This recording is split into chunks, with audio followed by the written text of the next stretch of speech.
El acta de la sesión quinta se declara aprobada por no haber sido objeto de observaciones. El acta de la sesión sexta queda a disposición de las diputadas y diputados. El señor secretario procederá a dar lectura a la cuenta. No se han recibido documentos para la cuenta, señor presidente. Gracias, señor secretario. El objeto de la sesión tiene por objeto recibir las disposiciones de los siguientes abogados respecto de la acusación y la contestación. El señor Luis Valentín Ferrada Valenzuela. Bienvenido, don Luis. Y el señor Gonzalo García Pino. Bienvenido, don Gonzalo. Como ha hecho presente ya el secretario, el señor Jorge... Sí, perdón, sí. No falta esa parte Solo de la llegó cuenta, la excusa del invitado, el señor Jorge Ortiz Abarca, que es el director del medio Timeline. Se excusó por vía de correo electrónico. Perfecto. Por lo tanto, hoy día solo vamos a tener dos invitados a exponer, que sería don Luis y don Gonzalo. ¿Ya? Vamos a dar inicio a esta sesión de la comisión, ofreciéndole la palabra en primer lugar para una exposición de 20 minutos, como ya ha sido acordado por esta comisión, y luego daremos un tiempo de preguntas por parte de los diputados y respuestas, en el cual se pueda ejercer las preguntas que sean dentro del tiempo del diputado. ¿Ya? Sí, por CNN. Sí. Se está transmitiendo a través del sitio web de Democracia Viva. Lo que pasa es que este minuto está sesionando el Pleno. El Democracia en Vivo, www.democracia en Vivo, ahí se transmiten todas las sesiones de comisiones. Por el canal no, porque está sesionando el Pleno en este minuto. Perfecto. Muchas gracias, estimado secretario. El mejor chascarro de Vamos a dar inicio entonces a las exposiciones, ya dando las temáticas y cómo vamos a trabajar en esta oportunidad. A don Luis Ferrada, por favor, para que pueda exponer. Muchas gracias.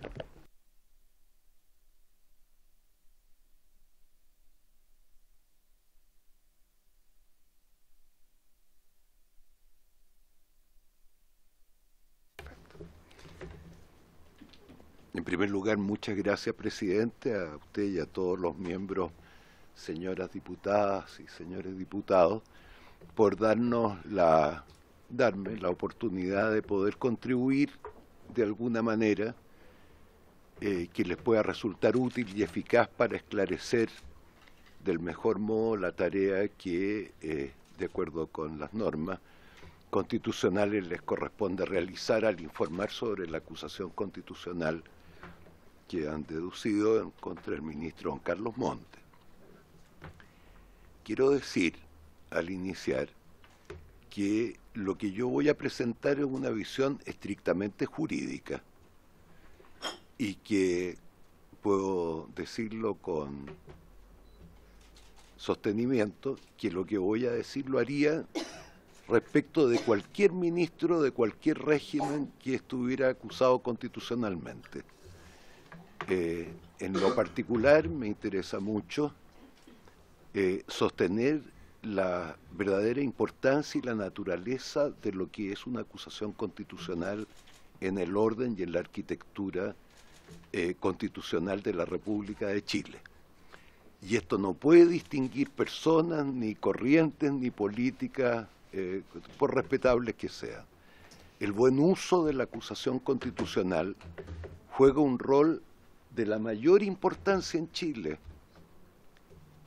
porque es un punto, un nudo crucial, donde se definen muchas de las relaciones entre el Poder Legislativo y el Poder Ejecutivo. Le corresponde en Chile al Presidente de la República, de acuerdo con la Constitución, ser el único responsable por la administración y gobierno del país. Y como dice la Constitución, respecto a los ministros, ellos son sus colaboradores inmediatos. De modo tal de que cuando son sujetos a acusaciones constitucionales, que por lo demás están perfectamente regladas en la Constitución respecto a sus causas, hay que ser extremadamente cuidadoso para no desvirtuar el sentido verdadero, la naturaleza y la finalidad que tiene esta institución jurídica. Quiero decir también, si se me permite, hacer un pequeño recuerdo, que esta no es la primera vez que me ha correspondido intervenir en acusaciones constitucionales anteriores. me ha correspondido, aún siendo también ocupando el cargo que ustedes hoy día ocupan, haber sido defensor en, si no me equivoco, 7 u 8 acusaciones constitucionales distintas que se originaron desde distintas posiciones políticas, a todas las cuales sin duda yo respeto. Pero quiero decir que, sinceramente, lo que voy a decir hoy día lo he dicho siempre, y lo creo así por la importancia que tiene. Bueno, hecho este corto exordio, quiero decir también lo siguiente. Esta acusación constitucional tiene, desde el punto de vista jurídico estricto, un defecto de fondo, que en mi concepto debiera llevar a que se declarara su inadmisibilidad en la instancia de la cuestión o del debate de la cuestión previa, que en la contestación que ya ha hecho el ministro acusado se plantea directamente como cuestión previa, que conforme lo autoriza la propia Constitución. Y voy a dar las razones por las cuales, en qué consiste este defecto, que hace que no debiera prosperar ya en primera revisión la acusación. En la página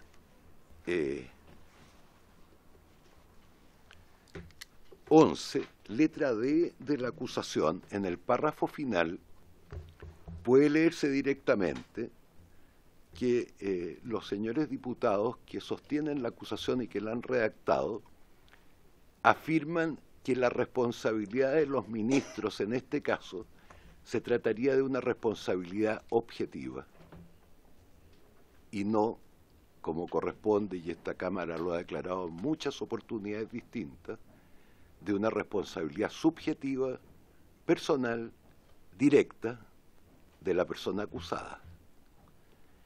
Y este es un defecto que en realidad invalida todo el resto de la acusación, a lo menos en sus primeros 4 capítulos.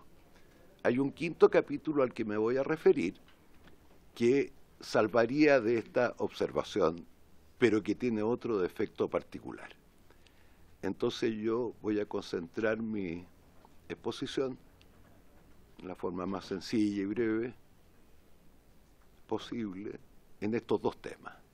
Voy a demostrar por qué nunca la responsabilidad del acusado por acusaciones constitucionales puede ser una responsabilidad objetiva, que la ley llama además objetiva legal, y ya diré por qué, sino que una responsabilidad subjetiva. Y voy a procurar demostrar cómo en los 4 capítulos primeros de la acusación constitucional, todo lo que se hace es discurrir conforme si la responsabilidad fuera objetiva, que es lo que no corresponde ni se puede hacer. La responsabilidad objetiva consiste, desde luego es excepcional, porque la regla común del derecho es la responsabilidad subjetiva, es decir, cada persona responde por sus propios actos, por aquello que realizan, y tiene que responder con culpa, tiene que responder con intencionalidad, tiene que responder porque ha actuado de una manera ilícita. Y en consecuencia se hace responsable de los daños que de esa conducta personal y directa haya podido producir, o se hayan podido producir. La responsabilidad objetiva es muy distinta, es la opuesta y es excepcional, y se llama responsabilidad objetiva legal, perdón, el resfrío, porque solo puede establecerla la ley. Como es una responsabilidad excepcional, solo la ley puede establecer cuándo la responsabilidad objetiva se asume o no. Por ejemplo, un ejemplo bien sencillo, pero que lo conocemos todos, y que a mucha gente a veces le extraña e incluso lo reprocha, lo reclama. Por ejemplo, responsabilidad objetiva es la del dueño de un vehículo que tiene un accidente, pero en el cual iba otro conductor. y fue otro conductor el que infringió la ley del tránsito o cometió errores, en fin. Y sin embargo, la ley obliga al dueño del vehículo, que puede haber estado a 300 kilómetros de distancia, a responder por los daños. Es raro, es muy excepcional. La ley coloca esta responsabilidad objetiva en casos que son muy contados y que todos más o menos conocemos. Yo traje ese ejemplo porque es como de los más conocidos de todos, digamos, que uno dice, pero ¿cómo? Si el dueño del vehículo no iba manejando, estaba muy lejos, a veces sucede que incluso han vendido los vehículos, no han hecho los traspasos y sigue siendo responsable por los daños que produzca el comprador. Es muy fuerte. Bueno, ese caso, por ejemplo, es un caso típico de responsabilidad objetiva. Se produjo el daño y la ley dice que frente a ese daño responde, haya tenido o no culpa, el dueño del vehículo. Bueno, en cambio la responsabilidad subjetiva, que es la regla general, es muy distinta, porque ahí hay que probar varias cosas. Hay que probar la culpabilidad de quien lo hizo, hay que probar quién lo hizo directamente y de qué responde, si lo hizo con culpa, si cometió un ilícito, en fin, porque tiene que haber una causalidad completa entre quien va a responder o quien está llamado a responder, el hecho por el cual responde, que el hecho sea directamente personal, etc. Esta materia, yo creo que ustedes lo saben bien esto, han existido en esta Cámara desde el retorno del régimen democrático 41 acusaciones constitucional. Yo no sé, no estoy seguro si dentro de este número 41 están las que se dedujeron respecto a los ministros de la Corte Suprema.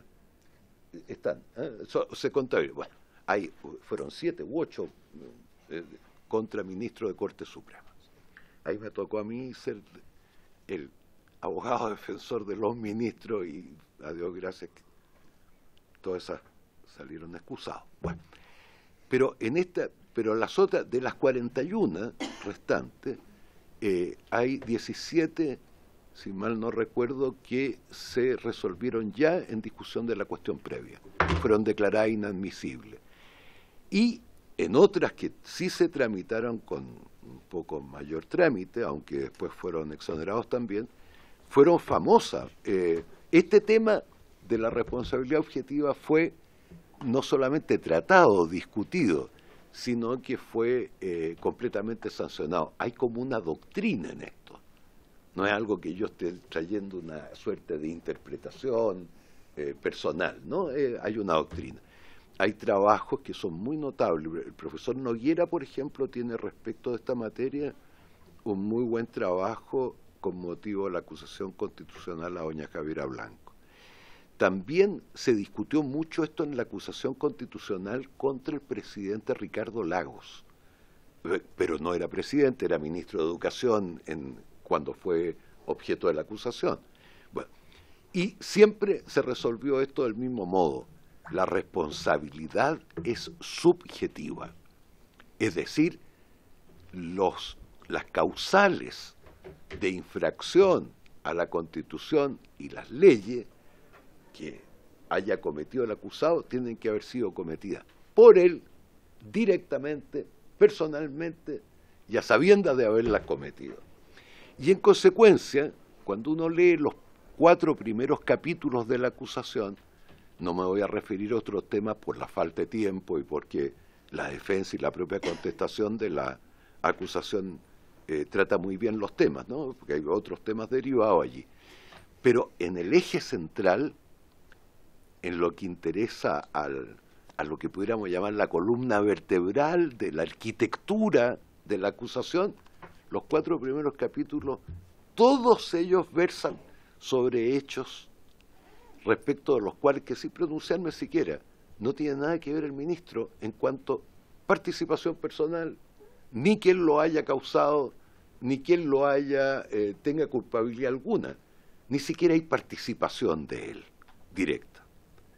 Es más, hay entre paréntesis, ¿no? Hay una cosa curiosa porque en la relación de hechos que se hace, básicamente están tomados al pie de la letra las tablas o cuadros de un informe de Contraloría General de la República, y esto lo saben ustedes muy bien.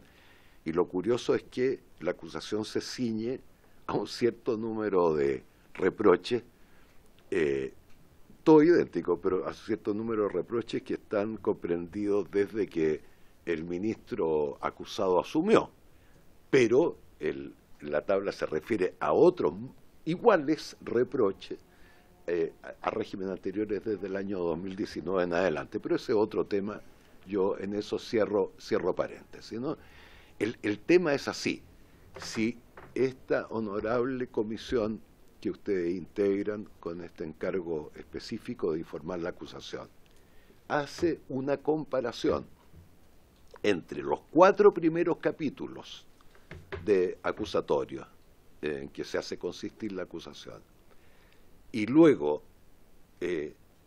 se compara con qué intervención pudo haber tenido en aquellos hechos en los cuales se hace consistir los 4 capítulos, se podrá observar con toda claridad que no le correspondió al ministro Montes ninguna participación personal.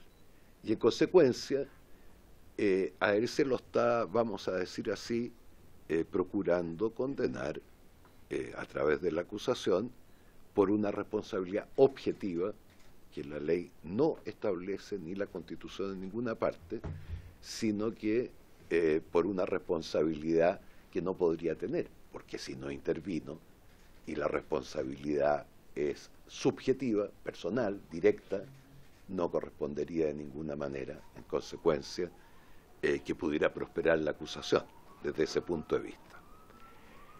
En el 5º capítulo, en cambio, que se hace consistir en que el ministro no habría hecho la denuncia de los hechos dentro de las 24 horas siguientes a tomar conocimiento de él, ahí la situación es distinta, porque ahí se le reprocha un acto personal, una omisión, en realidad.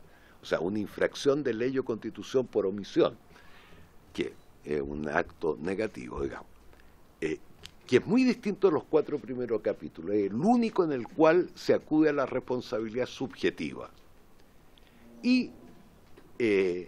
Pero se le acusa también sin fundamento, por una razón que es distinta. Porque,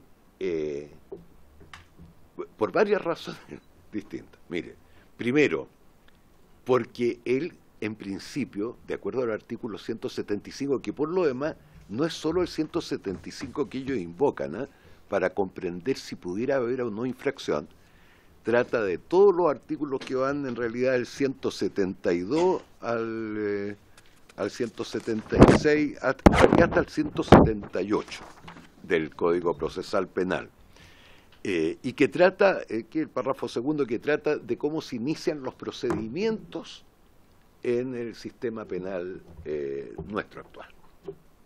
Entonces, una de las normas dice que relata y establece quiénes son los llamados a tener esta obligación de denunciar. Lo enumera, entre los cuales están, por supuesto, los funcionarios públicos y que se asocian a la idea de ministro de Estado. Bien, pero el 176 que sigue al artículo 170 dice expresamente en el párrafo final que cuando se ha producido un hecho que podía tener la apariencia, tener de poder llegar a constituir un delito, es que nace esta obligación. Pero el mismo artículo 176 dice, en el último párrafo, que la denuncia que ya haya sido realizada por alguno de los obligados en este artículo, es decir, los demás, exime al resto. Y es evidente que cuando el ministro supo de esta materia, ya el Ministerio Público estaba actuando en esta misma materia, de manera tal de que el ministro estaba eximido al momento en que él toma conocimiento de poner esto en conocimiento del Ministerio Público, porque es un hecho absolutamente acreditado que el Ministerio Público ya llevaba bastantes días o semanas tomando de oficio, porque así lo acordó, conocimiento de lo mismo. De manera tal de que respecto de la infracción que se denuncia, si se considera el inciso final del artículo 176, no solo el ministro, sino que cualquier otro funcionario público que hubiera conocido los hechos estaba eximido, porque ya el Ministerio Público, que está obligado, en el numeral 1, el fiscal está obligado a, por eso que toma de oficio, bueno, entonces hay una contradicción. Y no puede. Y hay fallo, o no diré fallo, hay dictámenes de Contraloría General de la República que se citan en la contestación de la acusación que esclarecen exactamente lo mismo. Y esto, no crean ustedes que no responde, voy a permitirme un comentario un poco más libre, pero jurídico, pero un poco más libre. ¿Por qué? ¿A qué obedecen estas normas? Y esto me voy a permitir hacerlo en 2 minutos, pero únicamente porque he vuelto a encontrarme después de muchos años con el profesor con quienes juntos en la Comisión de Constitución de esta Cámara nos tocó trabajar y ser un poquito autores del actual Código Procesal Penal. Entonces lo conocemos más o menos bien. Ahora, ¿por qué existe esta norma? Por una razón que es muy sencilla. En primer lugar, hay una sorpresa. Fíjense que la prohibición de informar, es rarísimo esto, pero en fin, pero es así. La prohibición de informar de los empleados públicos, que ustedes podrían tal vez mejorar este punto, tiene una penalidad bajísima. No es delito dejar de informar, es solo una falta. Y como falta tiene una penalidad que es entre 1 y 3 o 4 UTM. Esa es toda la pena que tiene el no informar. No, entonces no es una infracción de ley que uno pudiera decir ha infringido la ley o la Constitución porque dejó de informar, puesto que no hay delito, sino que solamente una falta, y una falta que la misma ley pena con 3 UTM de penalidad, o sea, en realidad es muy pequeño. Pero es curioso, ¿eh? ¿A qué se debe esto? Y por eso que está en el párrafo de la forma de iniciar el procedimiento, y particularmente en el artículo 173, cuando establece qué es lo que debe y cómo deben hacerse las denuncias. La acusación habla de haber informado a los tribunales. No, a los tribunales no se les informa de nada. A los tribunales se denuncia, se querella o se actúa de oficio. Pero el que denuncia tiene que denunciar conforme al artículo 173. Tiene que dar, mire, vea usted, nombre, circunstancias del delito que cree que puede existir, antecedentes, fecha en que se cometió, etcétera. Entonces el problema de las 24 horas que dispone la ley es desde cuando se cuentan. Porque desde que un ministro toma noticia de un hecho que se haya producido en una región cualquiera, o muy lejos de él, o en la... Lo que menos que puede hacer es reunir y pedir todos los antecedentes para poder cumplir con el artículo 173 y llevarle al tribunal o a la fiscalía una cosa seria. La denuncia no es una información, mire, le voy a informar sobre que parece que se ha cometido un delito en tal parte. No. Esto, la denuncia tiene que tener formalidades muy precisas. Y termino con él. ¿Y qué pasa si esas formalidades no se cumplen? Una cosa que es bien grave y que en Chile debiera preocuparnos mucho. Fíjese, esta es la libertad que me voy a permitir. En Chile hay delitos muy graves que son probablemente lo que más afectan nuestra paz social hoy día, pero que no tienen prosperidad, que es el delito, por ejemplo, de calumnia, que sí que es un delito. Y resulta ser que aquel que denuncia a otro de la comisión de un delito que no justifica y que fuera falso y que lo hiciera sin antecedentes, pues estaría cometiendo el delito de calumnia. No sé si me explico. Y ese sí que es harto más grave que el no denunciar, por así decirlo. En Chile, presidente, con esto termino, y dándole muchas gracias, porque me ha sido muy grato poder tener esta oportunidad de volver y volver a repetir un una historia que he repetido muchas veces en esta sala, pero que lo hago en favor de que funcione bien nuestro Estado de Derecho, que es la garantía de democracia que tenemos. Y la acusación constitucional debiera ser tomada en forma muy, muy respetuosa, muy exigente, muy seria. Precisamente para que las relaciones entre el Parlamento, que es tan importante, y el Poder Ejecutivo puedan funcionar del mejor modo posible dentro de la arquitectura constitucional que tenemos. Así que muchas gracias, presidente, y a todas las señoras y señores diputados de la comisión. Gracias a usted, don Luis, por su exposición. Vamos a pasar al tiempo de preguntas de las diputadas y diputados. Así que ofrezco la palabra para la diputada o el diputado que quiera hacerle alguna pregunta a don Luis.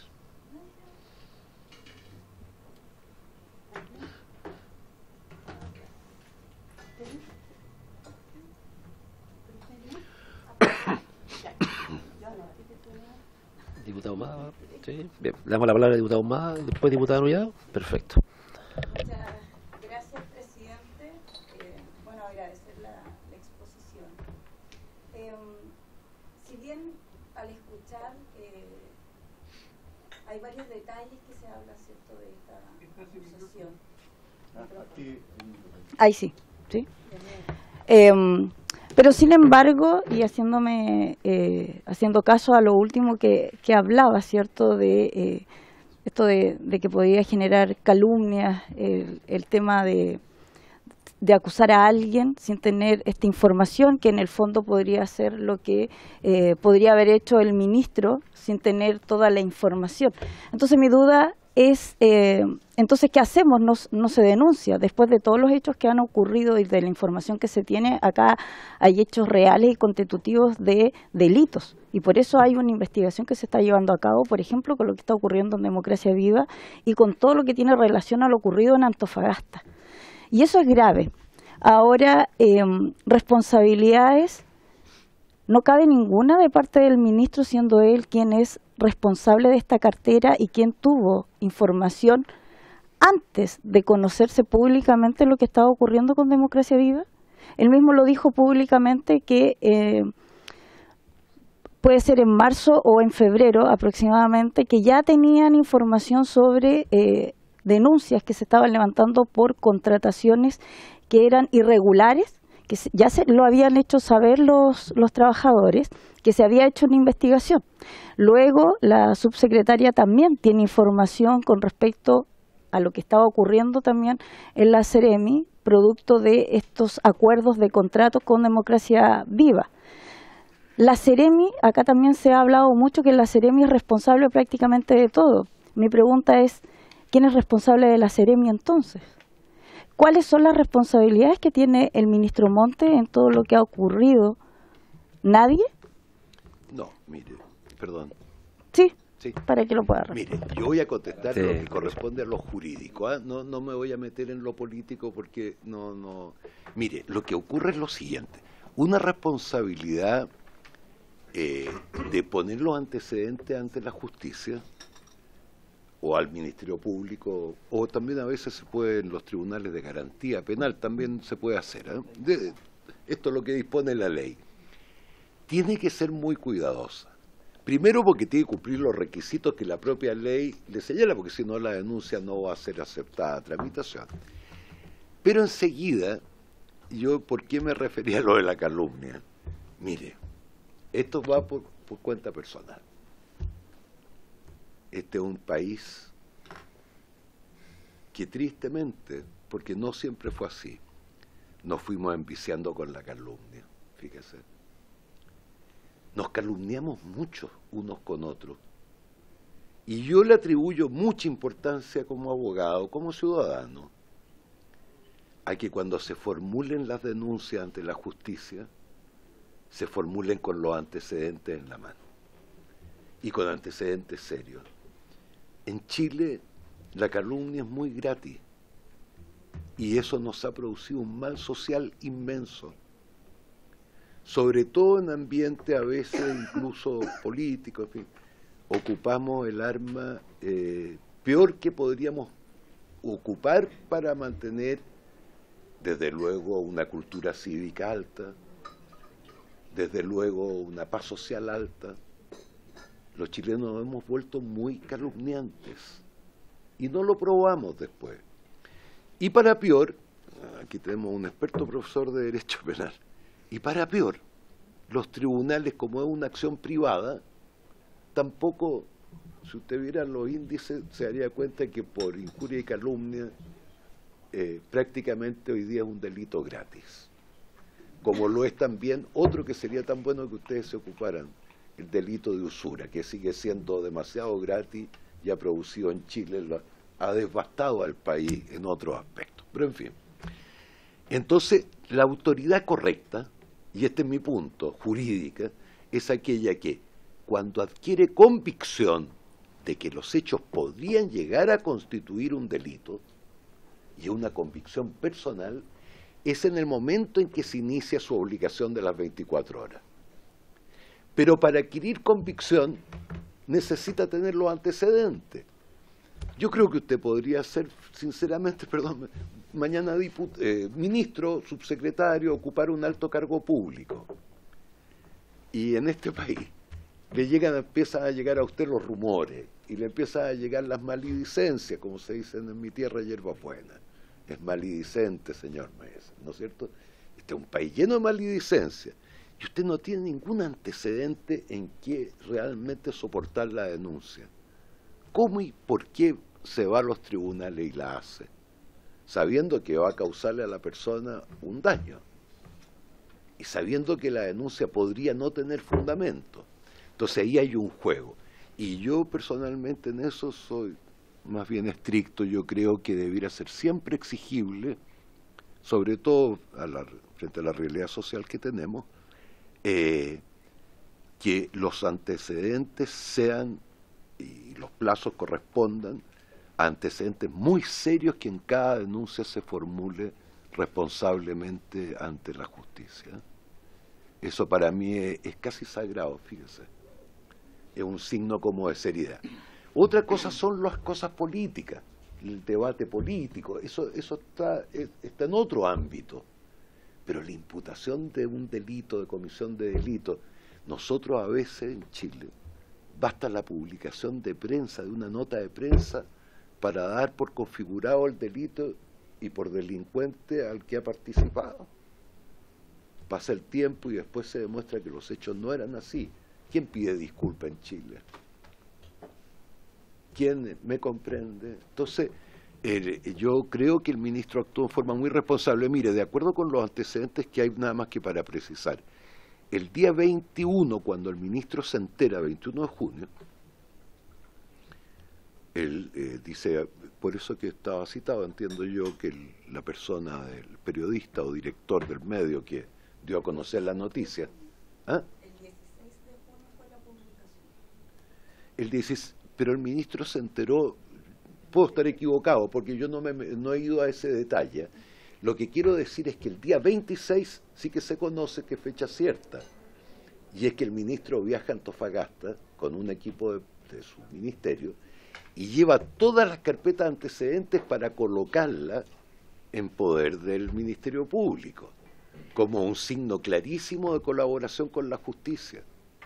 Entonces, yo pienso que el capítulo 5, que es al que me he referido, que constituiría infracción de ley o de constitución grave, no se reúnen los requisitos de ninguna manera en este caso, por las razones que les he puesto, Y yo creo que la Contraloría también tiene un dictamen sobre esto del plazo de las 24 horas, que es desde que se adquiere convicción. Porque no todo es delito, no todo es infracción. Entonces hay que tener los papeles en la mano. Gracias, don Luis. Diputado Oviedo. Gracias, señor presidente. Durante estos ya casi 6 sesiones en las cuales nos encontramos, hemos tenido la oportunidad de escuchar a constitucionalistas, expertos en derecho administrativo, y la verdad es que a nosotros quienes nos nos salimos sorteados para ser parte de esta comisión revisora de la acusación constitucional contra el señor ministro Carlos Montes. También nuestro equipo están abocado a la revisión de la Constitución en el ámbito jurídico y político, pero la acusación como tal tiene solamente una mirada que es política, y en los cuales ya casi hoy día, terminando posteriormente de la exposición que ha hecho don Luis Valentín Ferrada, un gran constitucionalista. No. Ya. Pero tiene el conocimiento como abogado, bueno, en diversas... Por viejo. Ya, por la experiencia y el conocimiento que tiene, y que ha estado presente en diversas acusaciones, como él bien señalaba. Ha sido importante que nosotros no podemos utilizar esta herramienta, que es importante desde el Parlamento, una acusación constitucional, pero esta tiene que estar basada también en hechos que se le imputan en la responsabilidad que hizo o no hizo el señor ministro. Y la verdad es que al revisar los diversos principios, como el de legalidad, el principio de subordinación, correspondía a quien tenía que controlar la seremía, era la subsecretaria. Por lo tanto, eso ha quedado bastante claro con los diversos juristas que han venido. Por otro lado, cuando se le imputa a él que no tomó decisiones y que hay prácticamente se le señala decisiones ajenas a que él pudo haber determinado, que le correspondían a la subsecretaria y que le correspondían al Ceremi, porque también ellos tenían la delegación de facultades. Por lo tanto, durante todos estos días hemos ido aprendiendo respecto a la revisión precisa y jurídica respecto a esta acusación.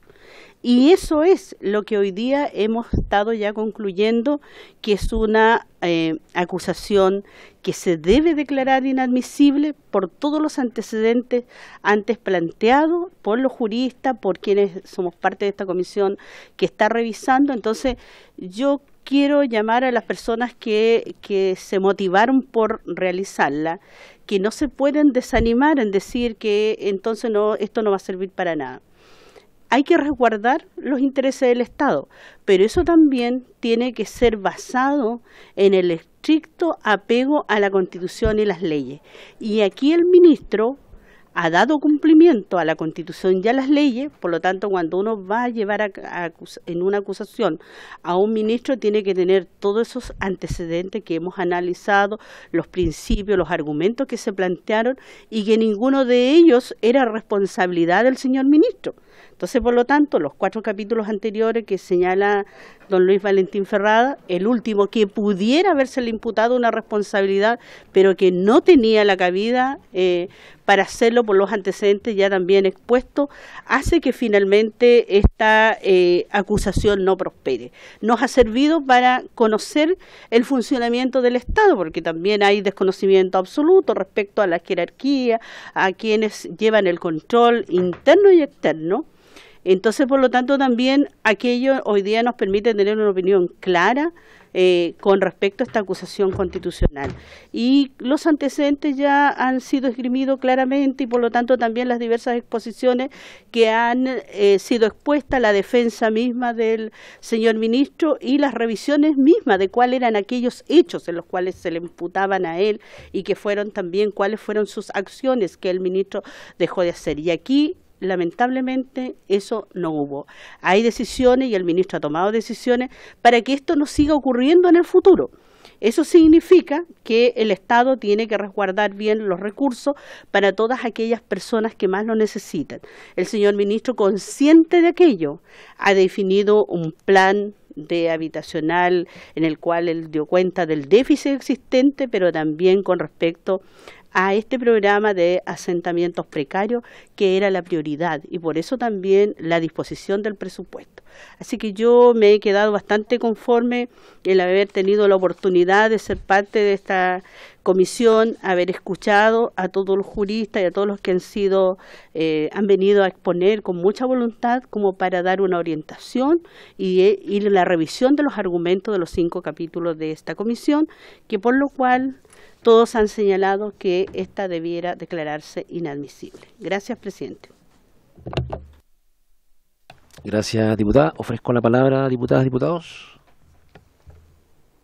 Bien, no habiendo más palabras, le agradecemos a don Luis Ferrada por su exposición, por compartirnos su experiencia también. Siempre es grato para gente nueva como este diputado poder aprender un poco más, sobre todo de personas tan sabias y experimentadas. Así que muchas gracias, don Luis. Le damos ahora el tiempo al señor Gonzalo García Pino. Bienvenido, don Gonzalo. Un buen apellido el de su madre. Adelante, don Gonzalo, tiene la palabra. Muy amable, presidente, por su invitación, señoras diputadas, señores diputados de esta comisión revisora y los que nos acompañan.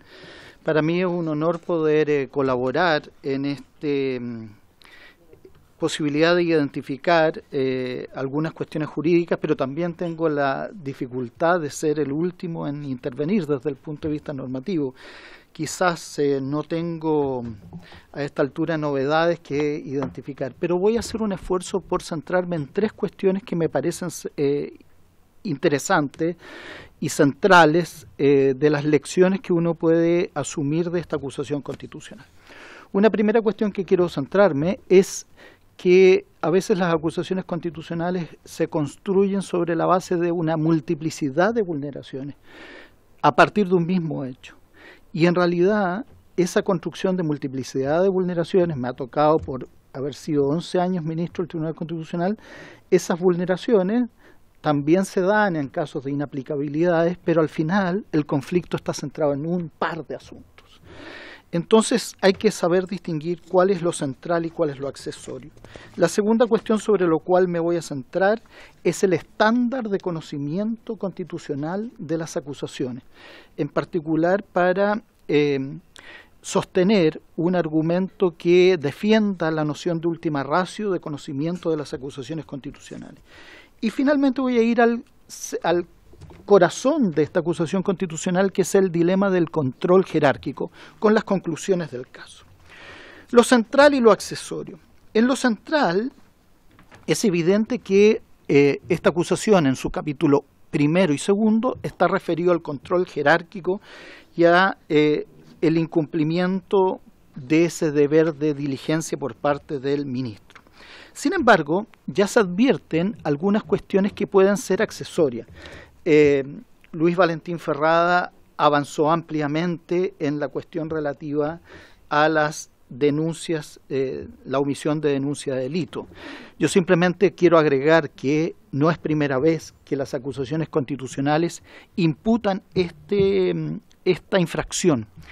Y el resultado es que nunca se ha cogido por esa infracción y además el efecto es que el Ministerio Público jamás ha impuesto ningún tipo de investigaciones por ese tipo de omisiones.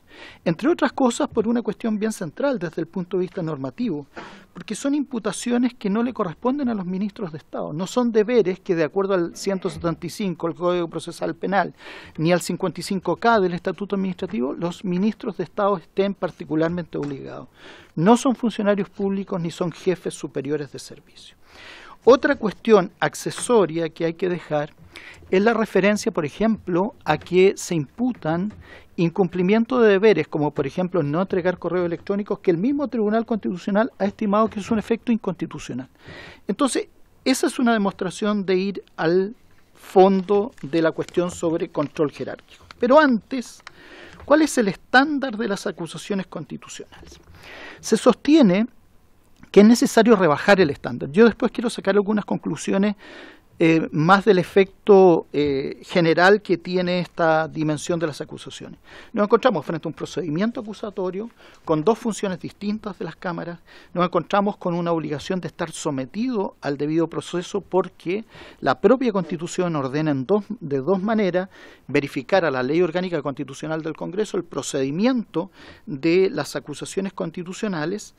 Debe estar orientado al examen tasado de ilícitos constitucionales, configurando causales que vayan dirigidas a la determinación de infracciones y a la culpabilidad e inocencia de la autoridad acusada.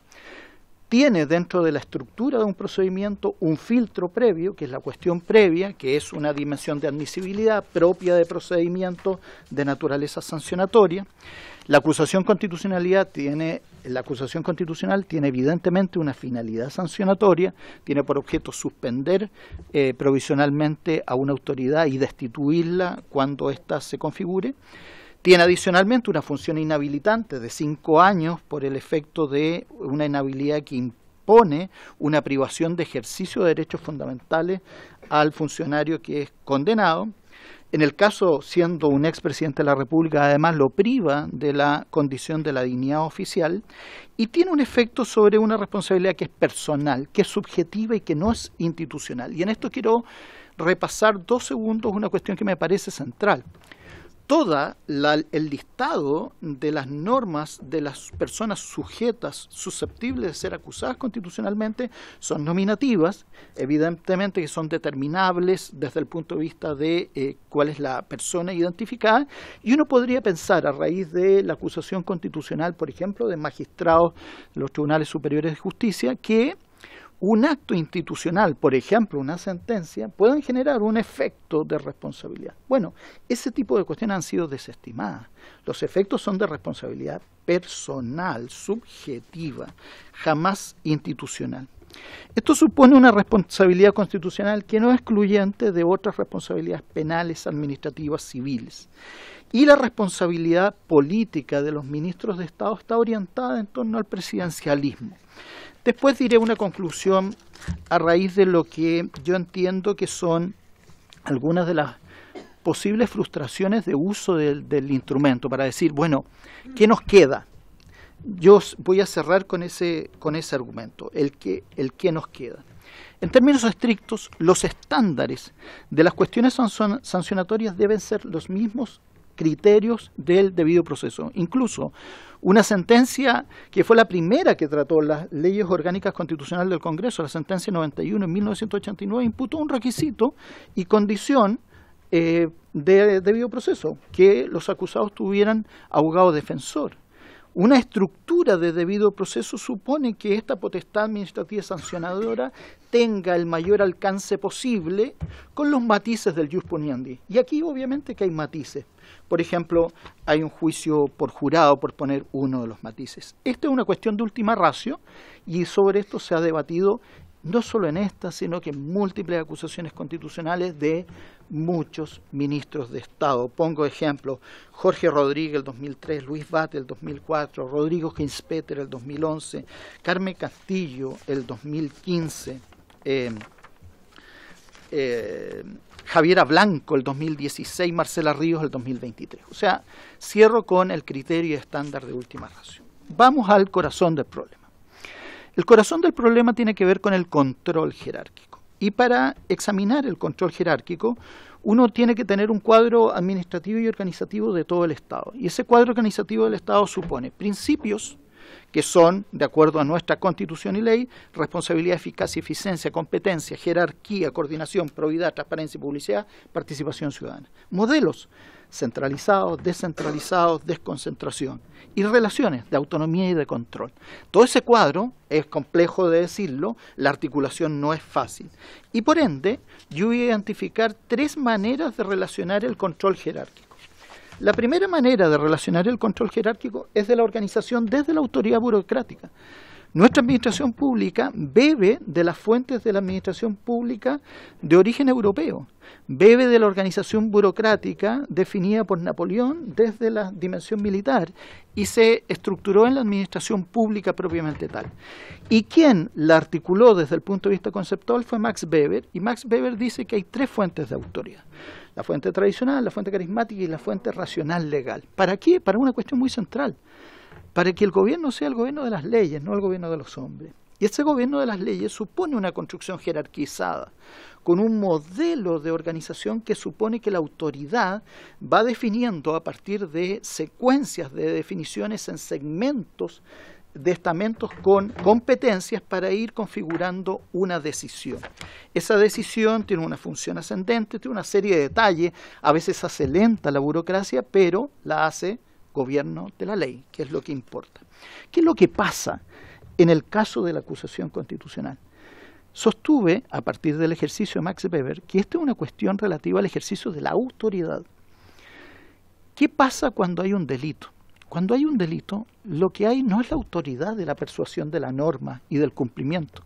Cuando hay un delito, es un ejercicio de un poder que se confronta a esta autoridad, porque rompe, bajo decisiones de delito, la noción de construirse un ilícito y desafiar la autoridad. Entonces, ahí es donde la estructura administrativa, legal, racional, entra a operar. Y para eso entra en el segundo nivel. ¿Cuál es la jerarquía dentro de la administración pública chilena? Esta jerarquía supone no solo principios, sino que normas. Está establecida en la Ley Orgánica Constitucional General de Bases de la Administración del Estado y en la Ley de Bases de Procedimientos Administrativos. Hay un órgano superior que actúa de 4 maneras. Actúa por dirección, por control, por disciplina y por resolución del recurso jerárquico. ¿Cómo se genera el efecto descendente de una decisión? A partir del ejercicio de estas 4 potestades. ¿Cómo tú generas la responsabilidad del órgano inferior para que se le impute la decisión al superior? Mediante un adecuado cumplimiento de criterios de norma. Bueno, eso supone un ordenamiento jerárquico en donde al final tenemos el puente en donde el presidencialismo tiene una dimensión política y tiene una dimensión administrativa a partir del artículo 24 de la Constitución. Y esto es jerarquía, eso es jerarquía. Incluso hasta la Ley Orgánica Constitucional de las Fuerzas Armadas nos define lo que es jerarquía, que es el ordenamiento del que deriva la autoridad inherente de todo superior en razón de su grado de antigüedad. ¿Cómo se ve esa jerarquía en la administración pública? Es una jerarquía a la cual están debidos todos los funcionarios, artículo 7 de la Ley Orgánica Constitucional.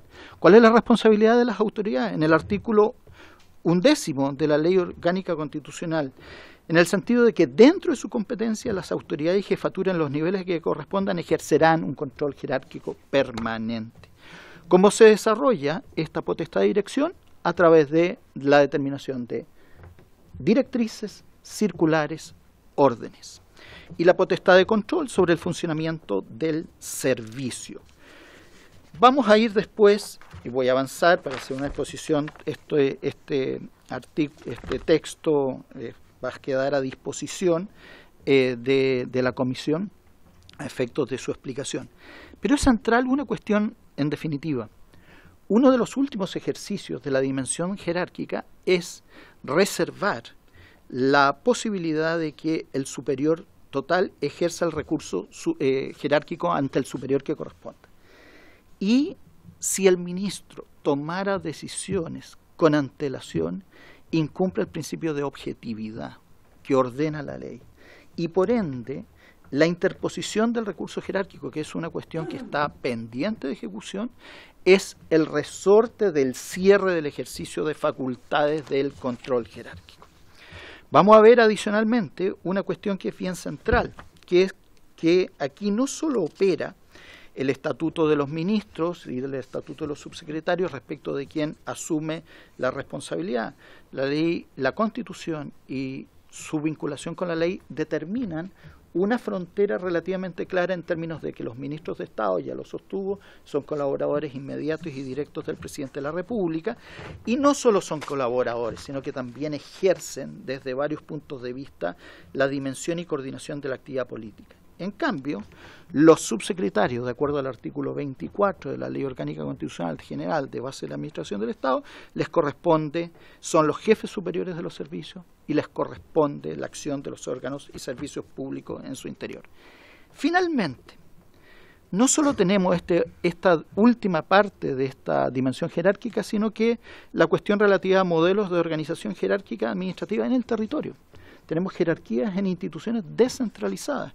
Y este es un caso que supone la intervención de secretarios regionales ministeriales, supone la intervención de servicios públicos, y esas intervenciones, para ir avanzando rápidamente, tienen por mandato de la ley de bases de la Administración del Estado un vínculo por los servicios con el subsecretario.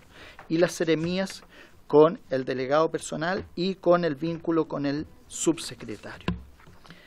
Voy a las conclusiones. Esa es la dimensión de las responsabilidades. ¿Cómo yo coordino todas estas reglas para efectos del examen de la acusación constitucional?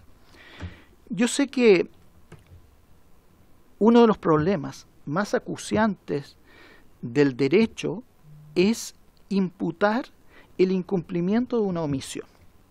Y aquí nos encontramos frente a la inejecución de ley. ¿Cómo yo puedo imputar una omisión? Esta es una cuestión que no es solo válida para efectos del derecho político, el derecho constitucional en una acusación constitucional, también es válido en el ámbito del derecho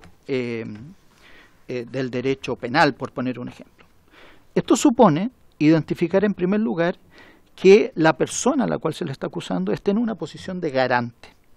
¿Y quién está en una posición de garante? Eso supone cumplir varios requisitos. Primer requisito, que tenga una obligación de hacer, que se le impute obligatoriamente algo que debe cumplir.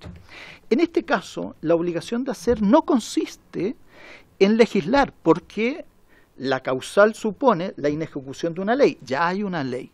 Entonces, no se trata de la obligación de legislar, sino que se trata de una obligación relativa a cómo uno ejecuta esa ley. Eso supone un segundo requisito, un tiempo de inejecución. No basta un instante. Ese tiempo de inejecución es un tiempo lo suficientemente prudencial para configurar una causal.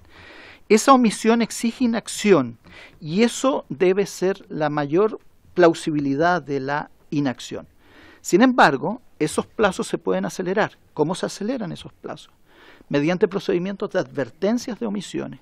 ¿Y cuáles son los procedimientos de advertencias de omisiones? El ejercicio de la función de fiscalización de la propia Cámara es un ejercicio de advertencia. El ejercicio de la Contraloría General de la República es un ejercicio de advertencia.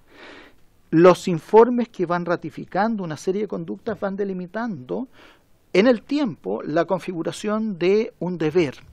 Pero ¿qué pasa en un caso en donde ni la Contraloría ni el Congreso tuvieron una determinación acorde al tipo de obligación que hubo aquí? Y por ende, aquí hay una posibilidad de objetivación del incumplimiento. Hay varias objetivaciones del incumplimiento. Por ejemplo, leyes sin reglamento, leyes sin presupuesto, por poner un ejemplo. En síntesis, cerrando mi exposición, señor presidente, creo que aquí hay una difícil configuración de una omisión. Eso debe probarse. Y en realidad el texto constitucional sugiere, el libelo acusatorio, sugiere que aquí hay una responsabilidad más bien del ministerio y no de una persona en particular.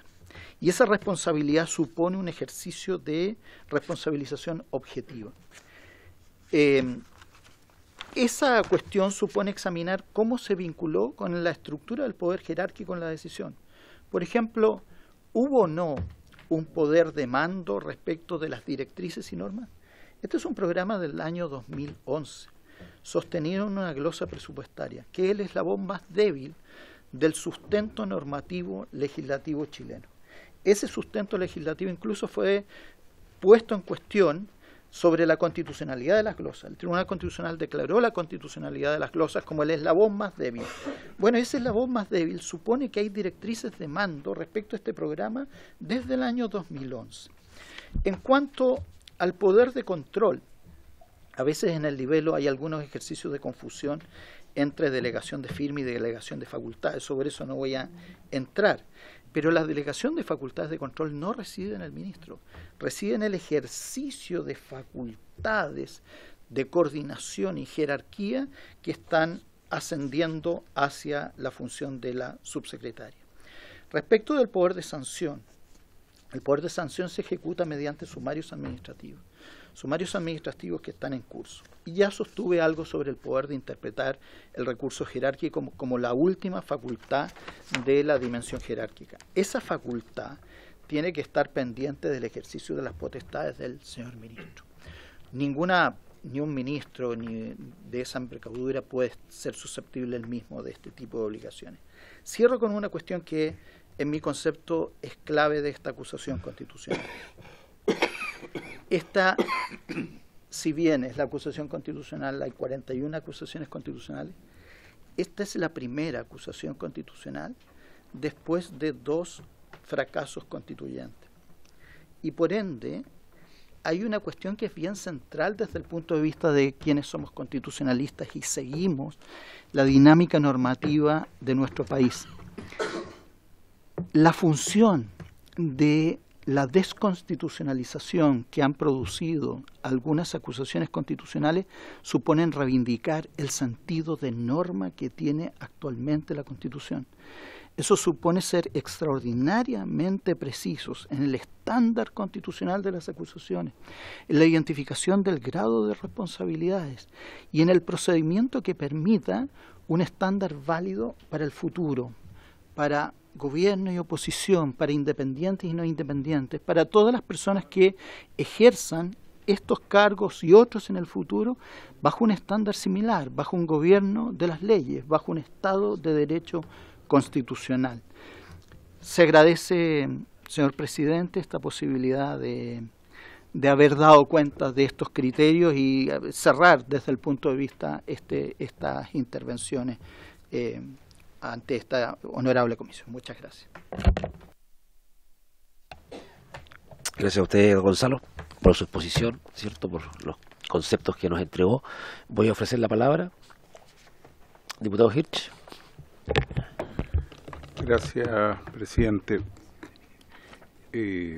Saludar a los invitados, que no había tenido oportunidad de saludarlos dentro de la sesión, y agradecer a don Gonzalo por la exposición, por supuesto también a don Luis Valentín Ferrantes. La verdad es que estamos llegando hacia el final de esta comisión revisora. Hemos escuchado a distintos personeros. Varios de los invitados por la parte acusadora no han llegado, pero bueno, es parte de lo que sucede en este tipo de acusaciones.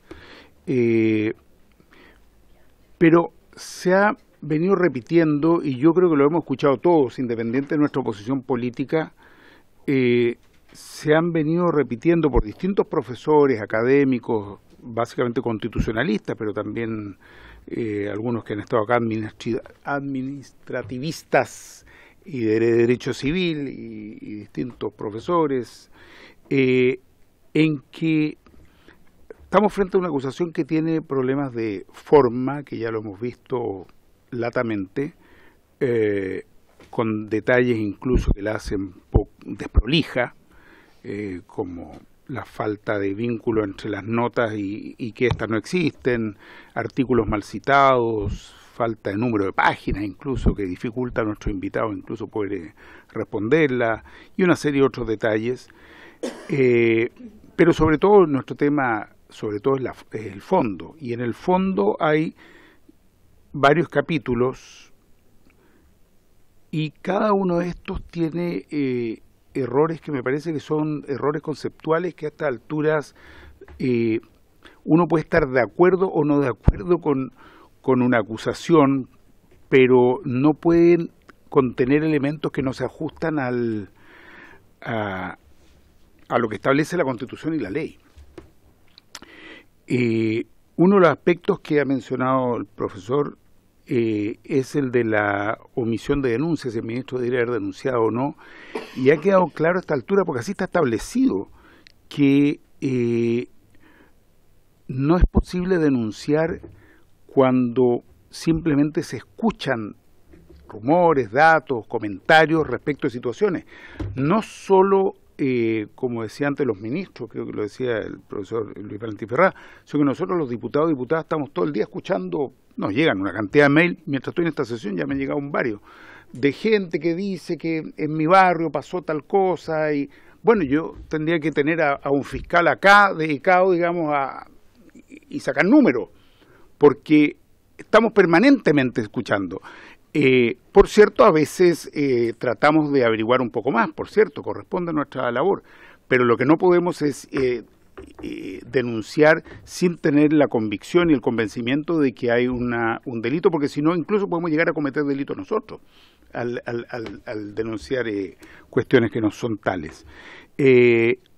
y más aún cuando una situación ya está en conocimiento del Ministerio Público y está siendo investigada por el Ministerio Público. Por lo tanto, creo que es muy importante lo que nos ha dicho el profesor García cuando dice que nunca se ha acogido una acusación por ese motivo.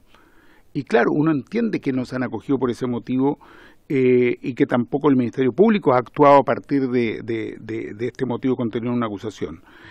Esa es una primera cuestión. Otra cuestión que se ha mencionado acá y que el profesor nos ha aclarado muy bien es respecto a los correos. Podemos tener distintas opiniones. Yo me acuerdo, yo discutí con el Tribunal Constitucional sobre si se deben entregar o no se deben entregar los correos. Tenemos distintas opiniones al respecto. Pero lo concreto es que en su momento el Tribunal Constitucional falló al respecto. Y falló al respecto planteando que son parte de la vida privada, íntima, no sé cuál es el término que ocupo exactamente, pero a la que tiene derecho toda persona. Por lo tanto, me parece que otro elemento que queda desestimado por lo que establece el mismo ordenamiento o por lo que ha establecido el Tribunal Constitucional, no por nuestra mera opinión o posición al respecto. Y una cuestión que me parece importante esta del control jerárquico. De nuevo, no tiene que ver con nuestra opinión. Está establecido que el jefe superior del servicio son los subsecretarios y subsecretarias. Y eso está establecido de esa manera. Entonces, no es una cuestión de que nos guste y que entonces el ministro aquí podría haber actuado como tal. Es que no puede actuar como tal cuando esa es una atribución, una potestad que le corresponde, y así está establecido en la Ley Orgánica Constitucional del Ministerio de la Vivienda. Por lo tanto, tendría que estar pasando a llevar la ley, la LOC del Ministerio. Y hay un aspecto, y sobre eso quiero preguntarle al profesor si se puede extender un poco, hay un aspecto que cruza esta acusación y que de algún modo, como nos dijo un invitado, la contamina por completo, y que tiene que ver con la responsabilidad objetiva, que no está establecida en nuestro ordenamiento constitucional, salvo para casos excepcionalísimos y muy específicos. Sin embargo, aquí se la toma y que de algún modo en torno a ella se estructura luego todo. Se estructura esta acusación en base a un elemento que no forma parte de nuestro ordenamiento jurídico. Entonces, quiero preguntarle por su intermedio, presidente, al profesor Gonzalo García, alguna reflexión respecto de la incorporación de la responsabilidad objetiva como elemento fundamento de esta acusación constitucional. Si es que ha estado incorporada en alguna de las otras 41 acusaciones constitucionales, y si le parece que tal como está planteada en esta acusación es correcto, porque la impresión que nos da a nosotros es que efectivamente no corresponde tomarla como elemento fundante, como base para una acusación. Así que me interesa mucho la opinión del profesor presidente. Muchas gracias. Gracias, diputado. Don Gonzalo tiene la palabra.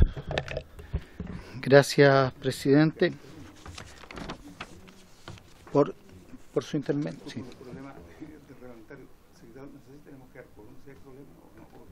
Yo creo que el timbre que está sonando es porque falta quórum en la sala.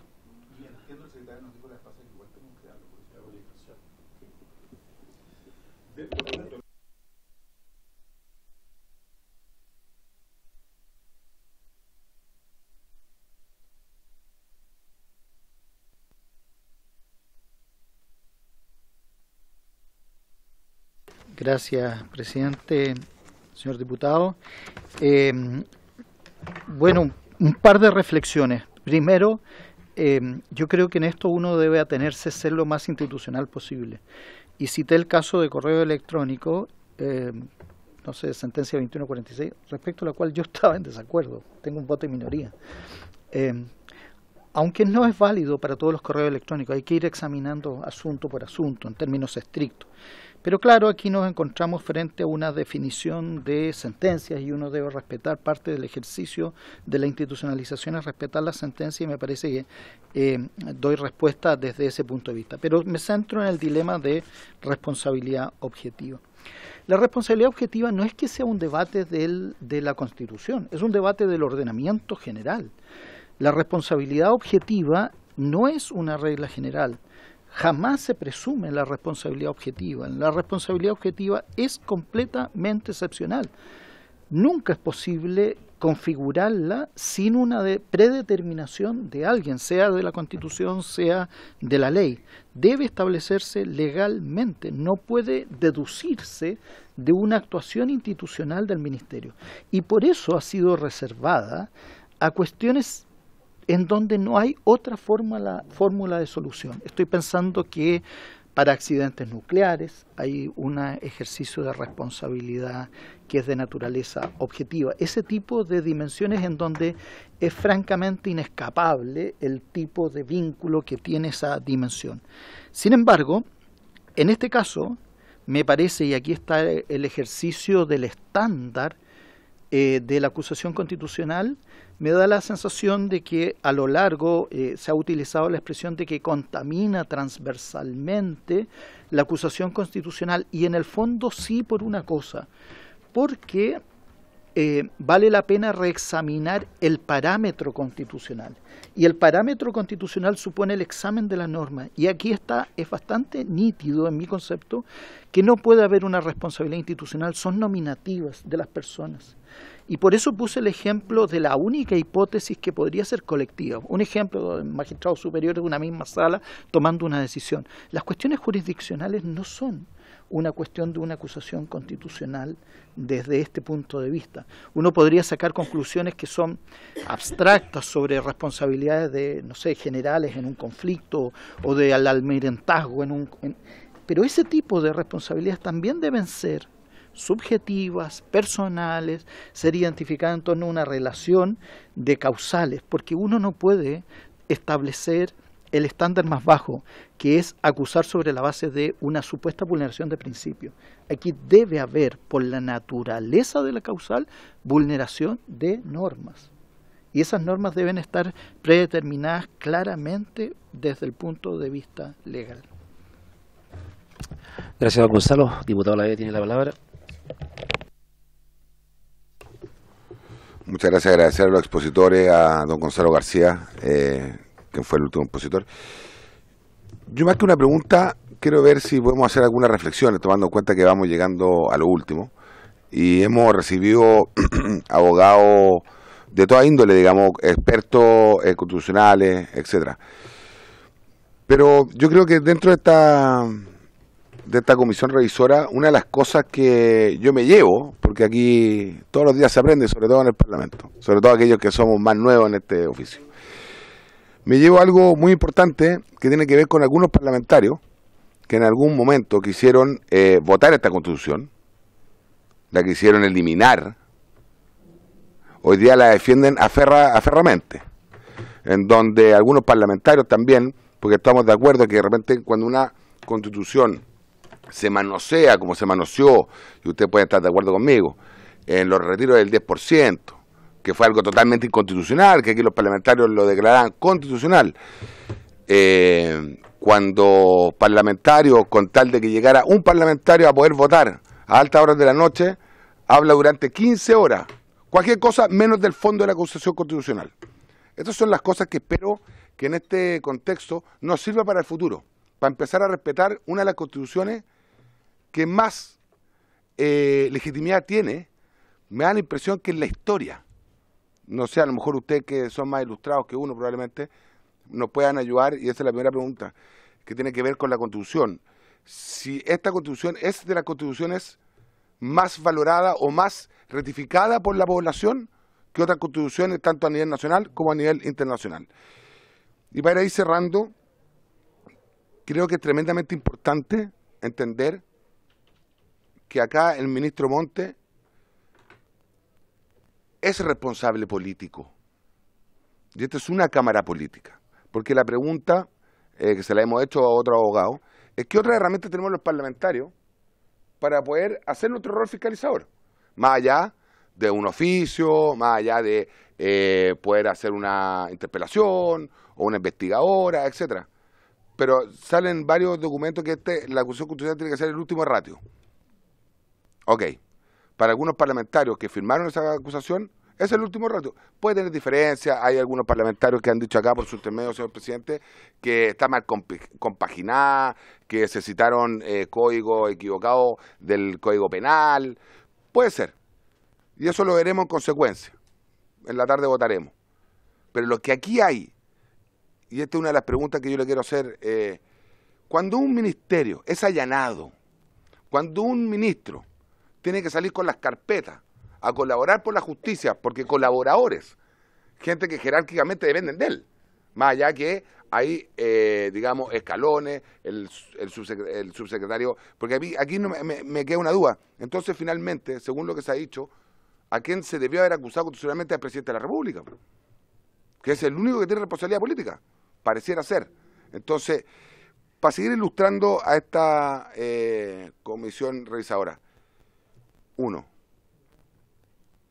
entonces, ¿cuáles son las acciones o las omisiones que un ministro tiene que hacer para poder ser acusado constitucionalmente? ¿Cuáles son? Porque pareciera ser, y acá, ya que tienen a lo mejor ganas de responder, pueden responder los dos, no sé, pero porque hay que ir ilustrando, esto finalmente queda en la historia. Y la historia nos dice que las últimas 5 acusaciones constitucionales, yo lo he repetido en varias sesiones, las últimas 5, esta es la quinta, evidentemente, de este gobierno, los últimos 4 ministros no están hoy día en el gabinete del presidente. Es porque probablemente tenían responsabilidad política. Entonces, ¿qué herramientas tenemos más los parlamentarios? Si no es una acusación constitucional en donde un ministerio fue allanado, en donde un ministro dice que le llegó un informe pero después no le llegó, que dijo que había un asesor pero después que no era su asesor, que era el jefe de gabinete, en algún momento estaban felicitando a algunos seremi y después lo estaban soltando y estaban siendo juzgados por la justicia. Hemos insistido, este no es un juicio jurídico, digamos, penal. Esto es una Cámara de Diputados en donde básicamente estamos haciendo un juicio político. Eso, muchas gracias, don Gonzalo García. Adelante, Gonzalo, puede responder. Presidente, muy amable por su intermedio al diputado. Creo que yo planteé el punto que me parece muy central sobre el actual estadio de la Constitución.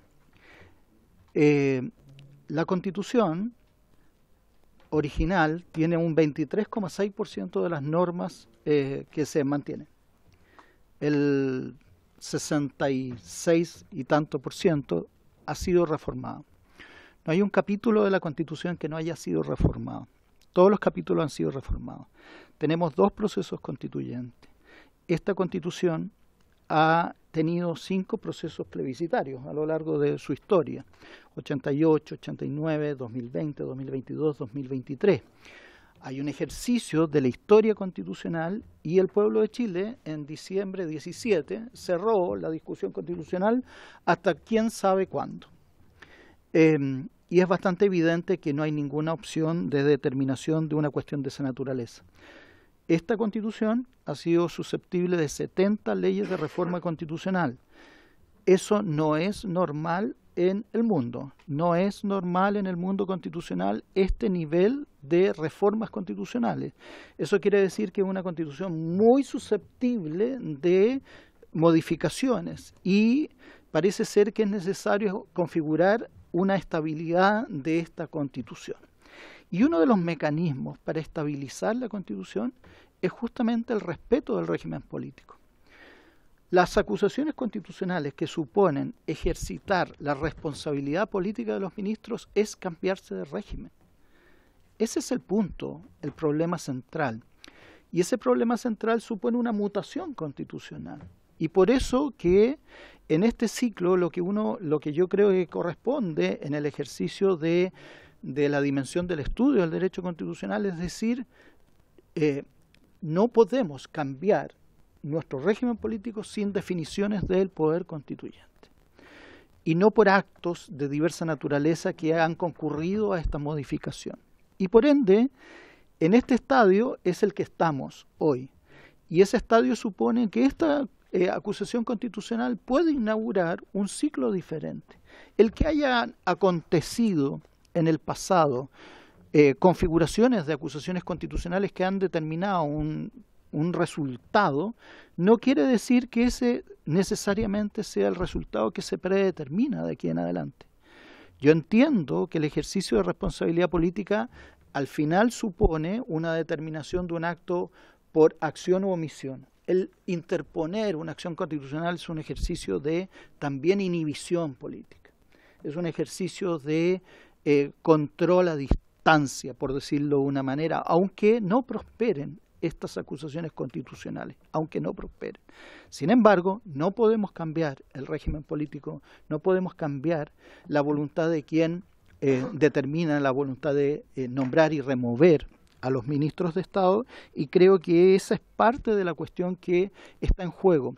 Y respecto del qué hacer, yo aquí sostuve diversos pasos de cuándo se puede producir una acusación constitucional respecto de la inejecución de ley. No es que no se pueda. No, los parlamentarios no están frente a un imposible, están frente a un posible. Y ese posible supone toda una serie de pasos. ¿Cuál es la dimensión de garante? La propia Constitución dice, a raíz de los acuerdos, instrucciones y observaciones, que éstas no pueden entrañar responsabilidad política de los ministros. La propia Constitución dice eso. Entonces, ¿cómo desarrollamos esos pasos que permitan poner a un ministro en la función de un deber de garante frente a una omisión, a una inejecución de esa omisión y a un tiempo en donde esa ley no se ha cumplido en términos de los mandatos que ustedes, con justicia, que legislaron esa ley, exigen que se cumpla? Entonces, esos son una secuencia de pasos que permiten que el instrumento acusación constitucional sea un instrumento que sea perfectamente válido. Esa es mi respuesta.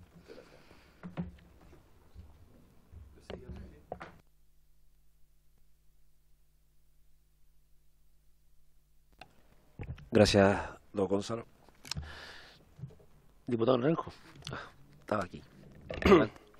En primer lugar, agradecer a ambos expositores que después de haberlo escuchado han reiterado lo que han dicho diversos expositores anteriores, en el sentido de que esta acusación constitucional tiene vicios en su origen, en términos de que no reúne los requisitos ni de forma ni de fondo para poder ser declarada admisible.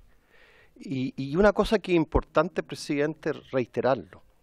Ellos, todos los que han expuesto, han dicho que las acusaciones constitucionales tienen motivaciones políticas. Se presentan por motivaciones políticas. Pero una cosa muy distinta es que se queden solo en las motivaciones políticas y esas motivaciones políticas no se hagan sobre bases jurídicas fundamentadas en normas constitucionales. Esos son los agregados que tienen que tener las acusaciones constitucionales. No solamente ser una motivación política, sino que tiene que tener bases jurídicas fundamentadas en normas constitucionales. Y eso lo hemos escuchado reiteradamente aquí. Y todos los expositores, a lo menos que hemos escuchado seriamente, han dicho que este libelo acusatorio, lamentablemente, ya en sus primeras páginas, señala la responsabilidad objetiva como el centro del libelo. Entonces, yo creo, presidente, que lo importante es que todos ellos nos han señalado cuál es el camino que deben seguir las acusaciones constitucionales. Y en la vida no todo es negativo. Porque le escuché después de una exposición a uno de los expositores que tuvimos el otro día, me dijo, mire, esta acusación constitucional y este libelo lo voy a usar para enseñarles a mis alumnos cómo no se deben hacer libelos de acusación constitucional. Es decir, de algo negativo, en las aulas de las universidades va a ser positivo. Este libelo acusatorio se va a enseñar a los alumnos cómo no se debe hacer una acusación constitucional. Cómo no se debe hacer. Y cuáles son los elementos, los requisitos y cómo la deben componer y cómo debe ser estructurado. Entonces, en ese aspecto y en ese sentido, yo creo que ha sido muy valioso esta discusión y estas reflexiones que hemos tenido en esta comisión sobre acusaciones constitucionales. Y yo agradezco porque, y de distintas posiciones políticas, presidente. Nadie podría decir que aquí ha habido sesgo político, es decir, expositores de distintas posiciones políticas han venido a señalar que esta acusación constitucional tiene un vicio de origen, está mal planteada, porque se basa sobre responsabilidades objetivas y no como lo que corresponde en responsabilidades subjetivas. Y no puedo dejar de hacer un comentario. La Constitución que nos rige, que algunos la llaman de los 4 generales, ya no, con todo el respeto que me merecen los cabos, ya no es ni siquiera una Constitución de 4 cabos, porque se le han hecho tantas modificaciones que claramente está muy lejos de ser la Constitución de los 4 generales. Eso, presidente, y agradecer a los expositores por habernos ilustrado también.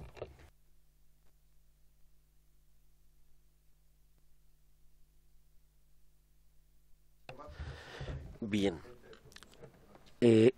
La palabra, diputadas. Diputada Romero, ¿no? Bien. No habiendo más palabras, le agradecemos a don Gonzalo García por su exposición, también por sus principios y conceptos entregados, lo mismo a don Luis Ferrada. Vamos a avanzar con la última parte de esta sesión, que es una explicación de lo que viene en la siguiente sesión de la tarde, y que le vamos a dar la palabra a nuestro secretario John Smock. Muchas gracias, presidente. Para conocimiento de los integrantes de la comisión,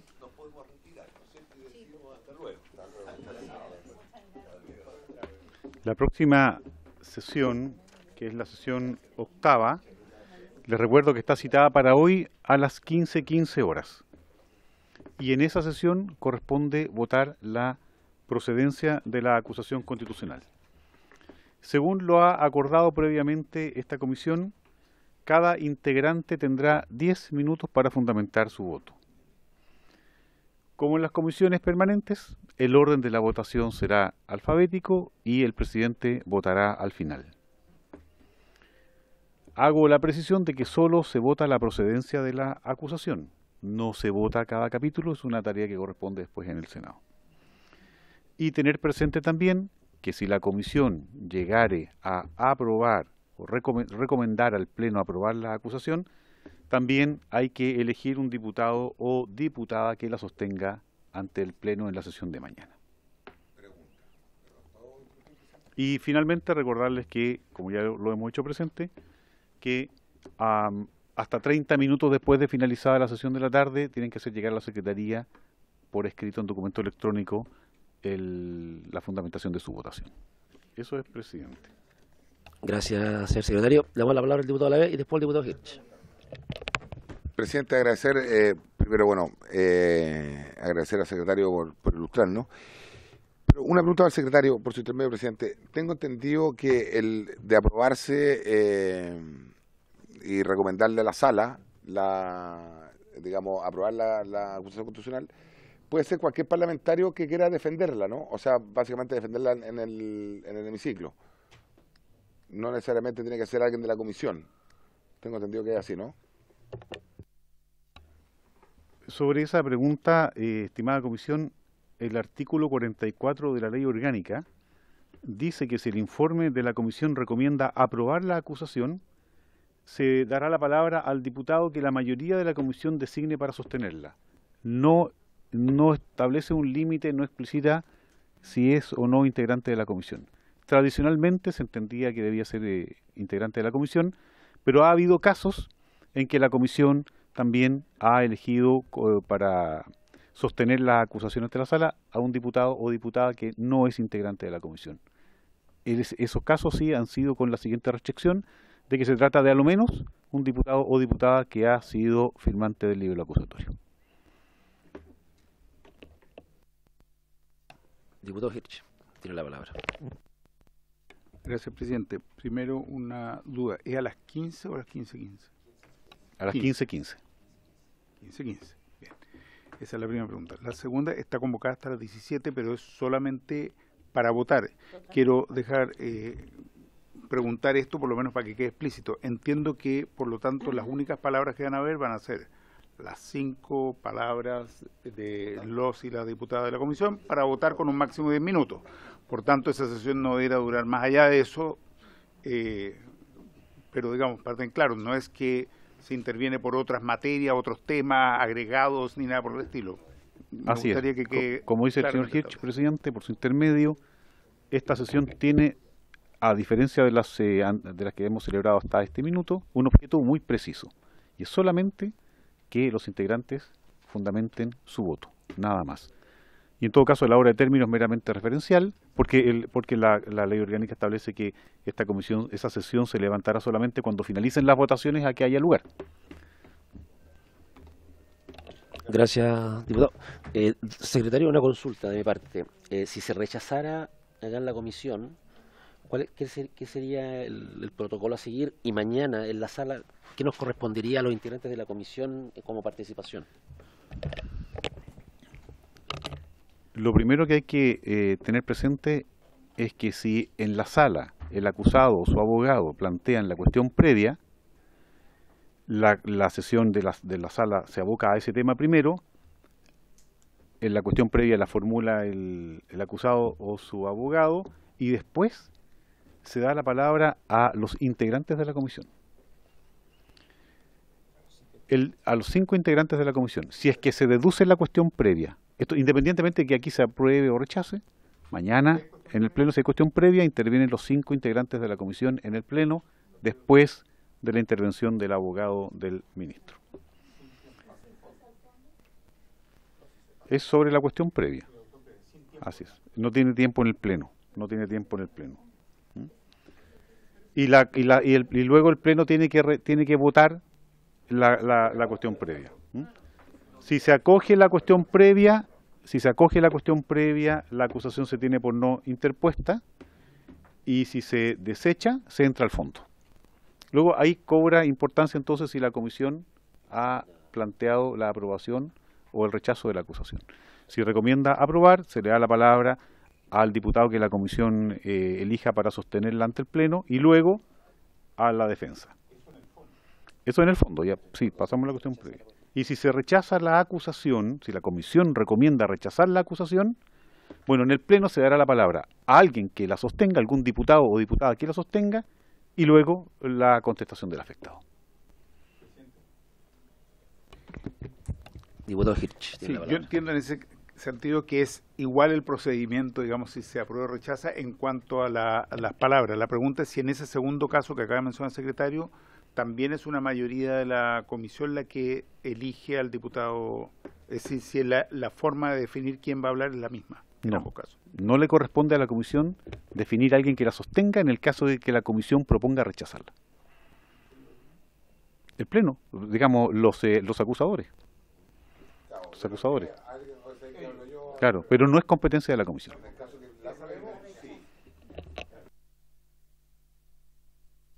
¿Alguna otra consulta a nuestro secretario? Bien, habiéndose cumplido el objeto de la sesión, esta se levanta.